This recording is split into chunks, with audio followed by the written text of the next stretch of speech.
Coming up on First at 4, it's what police are calling a staged death. Now one Eastern Kentucky man is facing several charges after they say he killed his wife. And people come together at one Eastern Kentucky Community College to remember the life and legacy of Dr. Martin Luther King Jr. And a few showers look to build back in as we head into tonight. The very latest coming up as Mountain News First at 4 starts right now. Dedicated to Eastern and Southern Kentucky, this is WYMT Mountain News First at 4. Good afternoon, I'm Steve Hensley. First at 4, we continue to learn new details about a disturbing story out of Breathitt County. Last night, we first reported about a man who police say murdered his wife at their home this weekend. WYMT's Alyssa Williams checked in with police, and we are also hearing from the victim's family today. It was in the home behind me here where one relationship came to a tragic end for one Eastern Kentucky woman. Police said on Saturday morning, Barry Johnson of Breathitt County shot and killed his wife, 39-year-old Tammy Thorpe of Breathitt County. Police said that before Johnson confessed to the murder, he was claiming Thorpe committed suicide. Although the pair were married a little more than a month, Thorpe's family tells me she left Johnson a few times before she died. We'll get justice for my sister, because she sure didn't deserve that. He can see his daughter again, but we won't never get to see her sister. She won't get to see her grandbabies grow up. Thorpe's sister Tina added that she had heard a rumor about Thorpe's reported suicide, which urged her family to reach out to Johnson. And when they spoke to him, they said that he almost seemed happy that Thorpe was gone.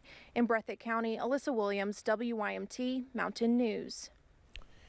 Breathitt County Sheriff John Holland says police have visited Johnson's home in the past on reports of domestic violence involving his former partners. Holland says no charges were filed in those cases.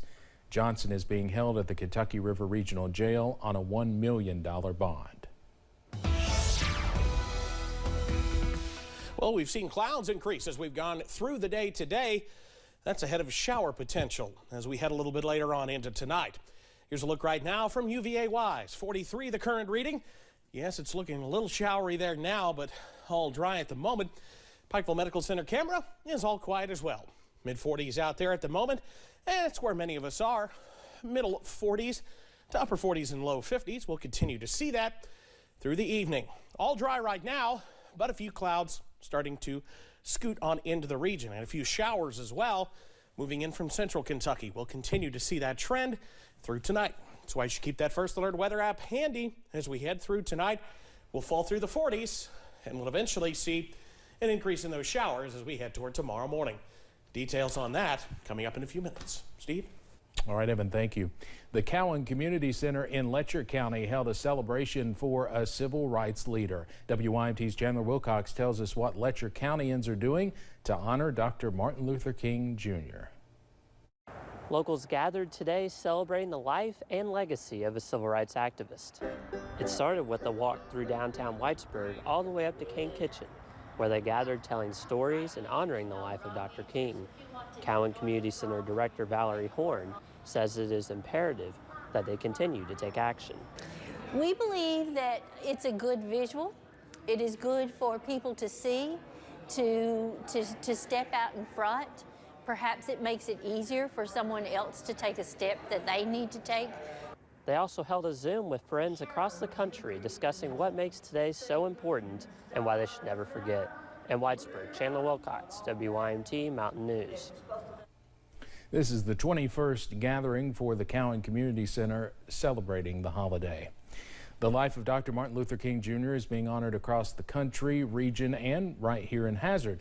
This morning, Hazard Community and Technical College hosted its annual MLK Community Breakfast with the theme, It Starts With Me. HCTC President Dr. Jennifer Linden says this year's theme is about cultivating a beloved community mindset to transform unjust systems. To me, that really means all of us coming together to fight for what's right and fair, to stand up for what's unjust in this world, and to protect those who need protected. Jonathan Beatty, a Hazard native and the founder of I Love Books, was the keynote speaker. We'll have more from the celebration tonight at 6.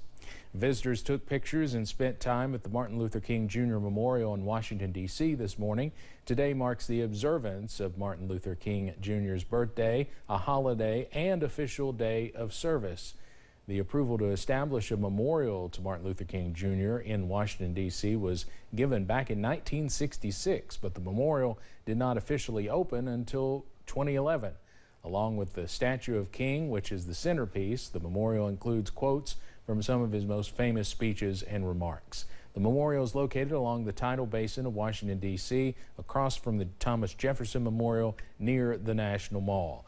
Its official address is 1964 Independence Avenue Southwest, referring to the year the Civil Rights Act of 1964 became law. Coming up on First at 4, a study says more than half of Americans co-sleep with their pets. Some say it affects your sleep quality, but not everyone agrees. Plus, shower activity filters back into the region as we head through the rest of the night. The latest details on the way after this.